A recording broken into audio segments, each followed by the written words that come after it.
Hello, everybody, and welcome to Toku Portal Podcast. I am Rai, and with me is... Decade. And the Little King.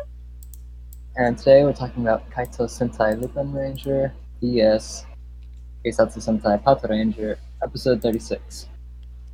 So the PatoRangers corner a Ganglar. Keisatsu changing roll call right off the bat. He uses an attack that hits Nigo and runs away. Nigo is confident in his sniping skills, but trips and accidentally blasts Ichigo with the ricochet. And he almost does it twice while he's apologizing. Noel realizes the attack must have made Sakuya unnaturally clumsy. He also notices a blueprint on the Ganglar's computer. Open. Thoughts? An infiltration technique. I like it. And hey, Sakuya's gonna slip on. It's just in his nature. Yeah, they say, he hit Sakuya with a clumsy attack that makes him clumsy. But Sakuya didn't need to be hit with that attack to make that mistake. With that being said, most of the things in this episode that are put off as, it's because Sakuya was hit with the clumsy attack, are just things that I could see happening to Sakuya anyways. He is that character. And you're proven right at the end of the episode, which we'll get to. So, when we come back, we get the episode title number 36, Shoot the Bomb. So a salesman notices Sakuya feeling down and offers him a necklace that will kind of dull feelings of anger, so he doesn't get scolded as harshly. Sakuya asks for 2 more, and the salesman gladly gives them away for free. Of course, this guy is the thief's next target. The collection piece that he has increases his intelligence. Kaede says that Umika could sure use it, but she doesn't even pick up on the insult. Thoughts? Of course, Umiko wouldn't, honey. Pick up on sarcasm, please. Although it is interesting that a piece would actually make a martyr. Need it, and yet it still screws him over. Go figure. Also, the title of this episode, Shoot the Bomb. Already kind of spoilery, and really, that just sounds like a stupid move in itself. What are you talking about? How else are you going to disarm a bomb by other than shooting it with a gun? I don't know. Actually cracking the code, or I don't know, disabling the wire so it doesn't go kaboom. That's an option, you know. Look at Ethan Hunt. But that's what they did by shooting it. Which is stupid. And the one mistake Sakuya makes in this episode that isn't his fault, actually, is here, where he trusts this random salesman. Yeah, we the audience can tell, this is clearly the Ganglar, but honestly, it could easily just be a random salesman. This guy's pretty subtle. And who doesn't like free stuff? So, at the station, Sakuya gives Keiichiro the necklace, but Tsukasa isn't interested. He tells them that the necklace will basically relax them. Sakuya tests it by telling Keiichiro that Sakuya was actually the one who ate his snacks that he was saving, not Hilltop. Of course, Keiichiro is pissed off because he straight up lied and blamed Hilltop. But the necklace calms his rage and completely mellows him out. Sakuya puts on a necklace as well, but he tries to take it off after realizing that it wouldn't be used much. However, he can't take it off. His hand slips and he whacks Keiichiro on the back of the head. Once again, Keiichiro is calmed down. Wow. That the effect they used to show the Oni coming out of Keiichiro was pretty great. I wonder how much that cost. That was too perfect. Oh my god. Honestly, am I the only one who wanted this effect to stay? Because let's face it, Keiichiro is too much of a hothead for his own good, especially 36 fucking episodes in, let's be honest here. So am I the only one who wished that while I don't want him to blow up, this was a permanent effect? True, he is a big hothead, though it mellows him out way too much. His character would not be the same if this was a permanent effect. Thankfully, though, we find later on he can do a middle ground where he's, just a normal person. Also, Sakuya, can't take this necklace off. And I can forget about it until later.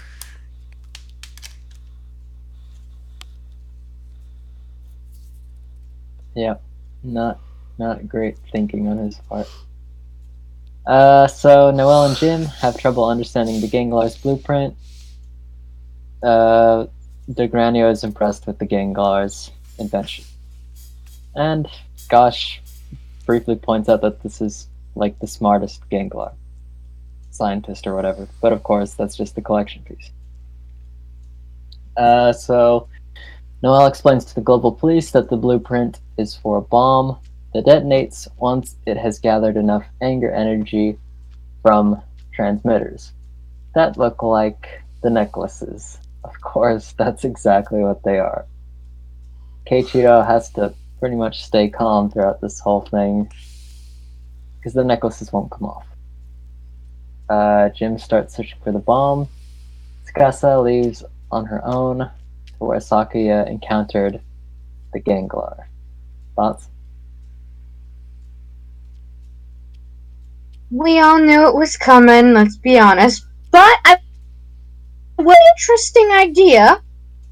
I just really hope they don't screw it up. But at least they're keeping Keiichiro's temper in check. And who knows, maybe this'll spur him to subconsciously check, and it'll even start to show in future episodes. Who knows? Probably not, though. Worth a shot. Keiichiro, though, is really good at doing whatever he sets his mind to. And in this case, he sets his mind to staying calm. He stays fucking calm. I gotta give the guy props.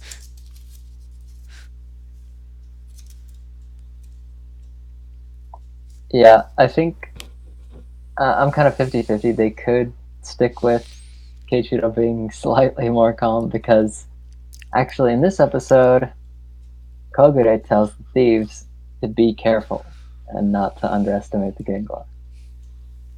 And, we saw in the last episode that he's starting to care more about them. So we'll just have to see. The thieves spot a lot of people wearing the necklaces. They attack the disguised Ganglar. Kaito change. Meanwhile, Sakuya feels powerless, but his efforts to help just completely fail because of his clumsiness. But he does give Jim a hint to finding the bomb using heat because he spills hot tea on Keiichiro. And he still feels like a disappointment. Any thoughts? That was kind of a short scene. Meh, not much. I mean, the fight was okay to start, but other than that, not really. I feel bad for Sakuya here. Like, he joined this to feel useful and helpful to people, and now he's going through this rut of he literally can't do anything right. I do feel bad for the guy. Yep. It's very well acted out, even though most of what we consider good acting is usually like more emotional stuff, but you could definitely feel his hopelessness. So Keiichiro and Sakuya head to the bomb. Tsukasa stops the thieves from defeating the Ganglar so they can get the exact location of the bomb instead of just the general area. Obviously, he would never tell, but after losing his intelligence collection piece and getting hit by one of his ricocheting clumsiness attacks, he straight up tells Sango. Pretty. It's nice that this Ganglar actually had a reason for being an idiot. So, Keiichiro and Sakuya won't be able to reach the bomb before it activates. Keiichiro trusts Sakuya to snipe the anger transmitter to deactivate the bomb. The Ganglar is defeated, and Nigo makes the shot with the biker finisher at the very last second. Thoughts? Props for Sakuya for the badass moment. That was a redemption moment for me. And other than that, the rest of the fight was okay, I guess. It was still badass. Kudos for the fight choreography, but then that's kind of a staple for Lupat nowadays. So, good on them for that. I actually did really enjoy the on-ground fight. It was pretty short, but just the way Tsukasa handled the situation with the thieves, and how she has to just keep them from destroying the Ganglar on her own. Pretty quick thinking on her, and goes back to early on where she wasn't afraid to like associate with the thieves in some form of way. Like after Yellow helped her break those people out of prison or something, I think. The one that was kidnapping people. I don't remember what Umika did. I just remember that Tsukasa repaid her by making sure that she could open the safe.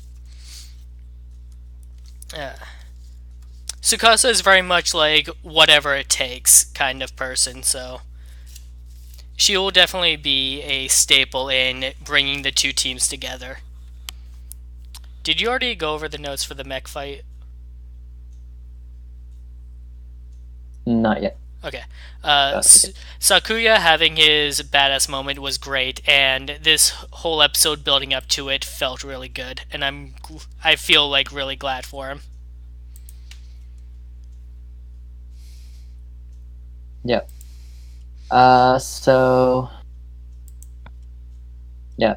Goody arrives, but he's at the global police branch where Noel and Jim are.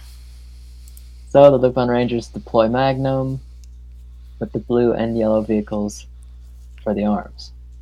And it's pretty awesome. It handles the Ganglar unpiloted until PatoKaiser arrives, and then they defeat him together.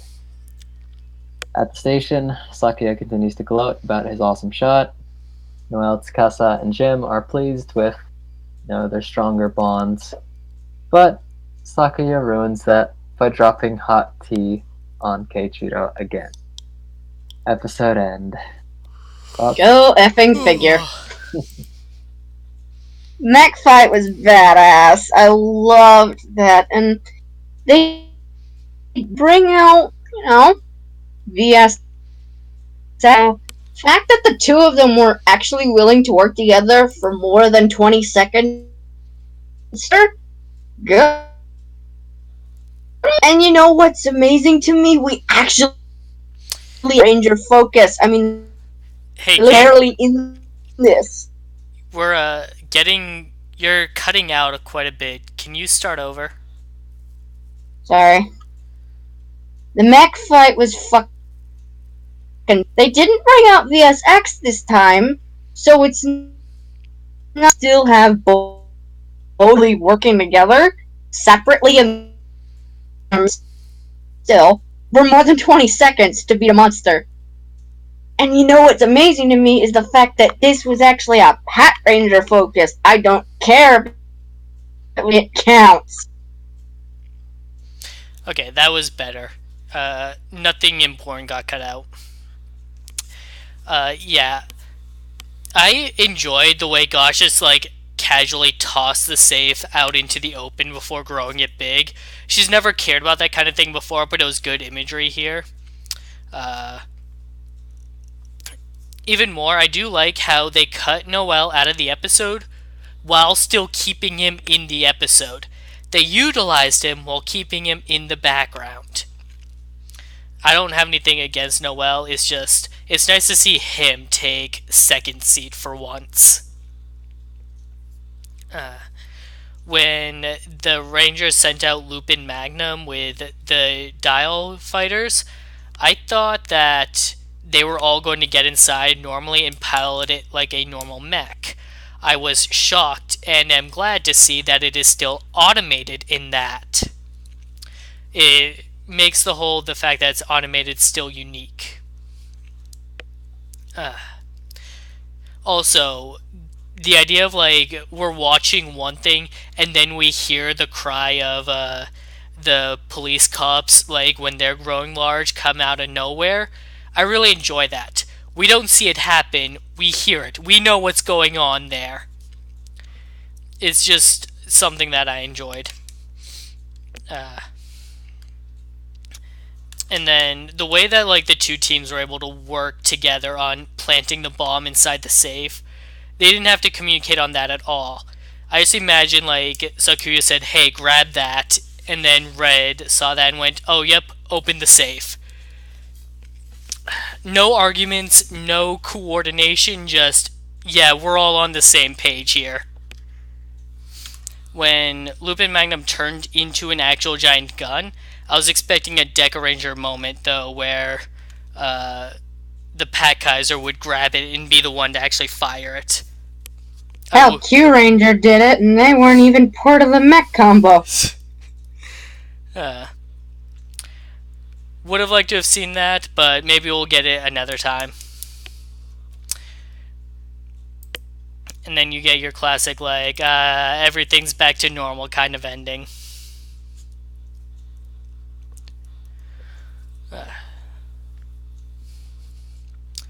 So, final thoughts?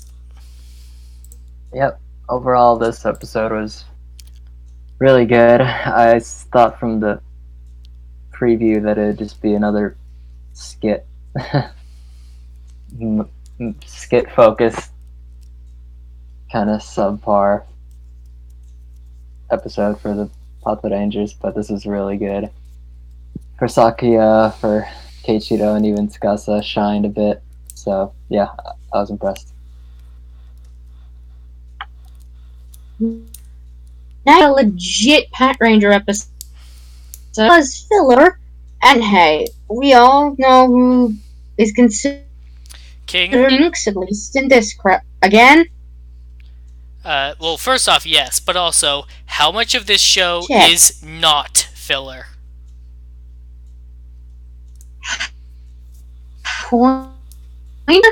I wish we could get something more Pat, but I will take what I can. And it okay, we caught none of nice. That. Fuck! I'm sorry, people get tonight. Point is, I wish sometimes we have a bit more story, but I can get happy to see Sakuya shine. Really, the thing was permanent, but wait, this week did it go through? I guess enough. Go ahead. Okay. Yeah, it is great to get another Pat Ranger episode. I get that the thieves are more popular, so they would focus more on them. I wish the ratio wasn't this so far off. It was a really good Sakuya episode as well, and good to touch upon Keiichiro. Other than that, yeah, this show has been more character focused than it has been story focused, and I'm fine with that because it's been really good. We've been loving it the entire time.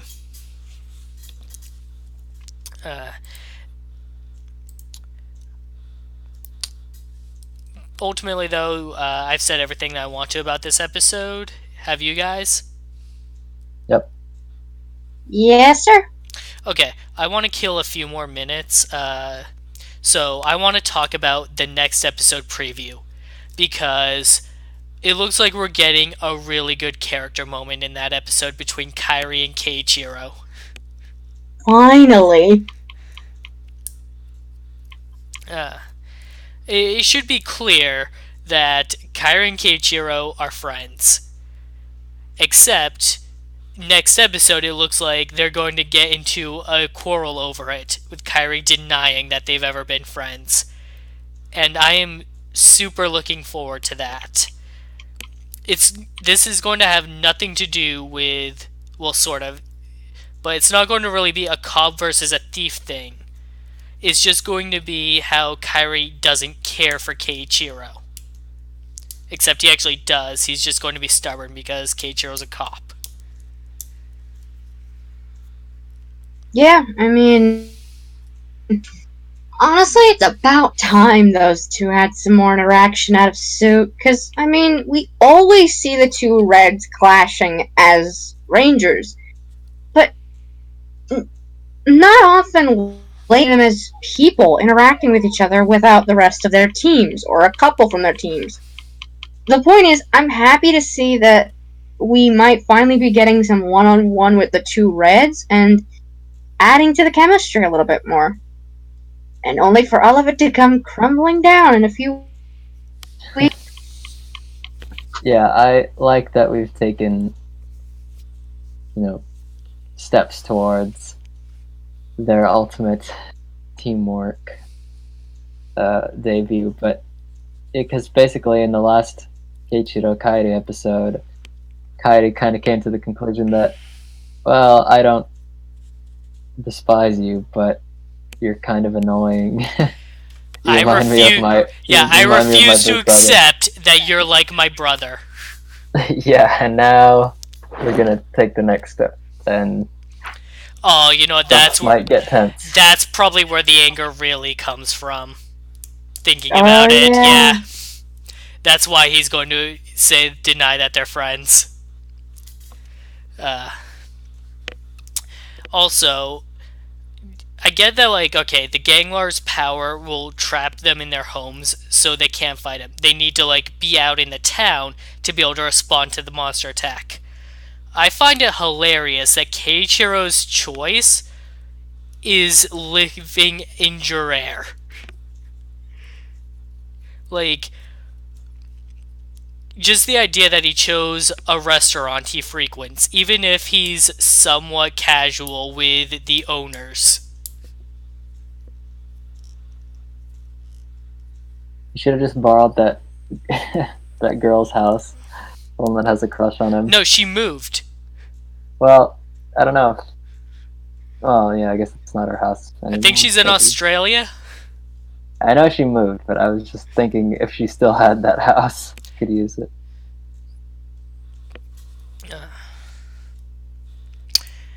Alright. Thanks for joining us tonight, everybody. Sorry we couldn't do this live. YouTube broke real quick. They're working on it. So hopefully it didn't take too long to get this up. We'll be back tomorrow with Kamen Rider Zio. I won't be there, but the others will. And we'll be back next Tuesday for more LupinRanger vs. PatoRanger. See you next time. Rest in peace, YouTube. Thanks for listening. Adios.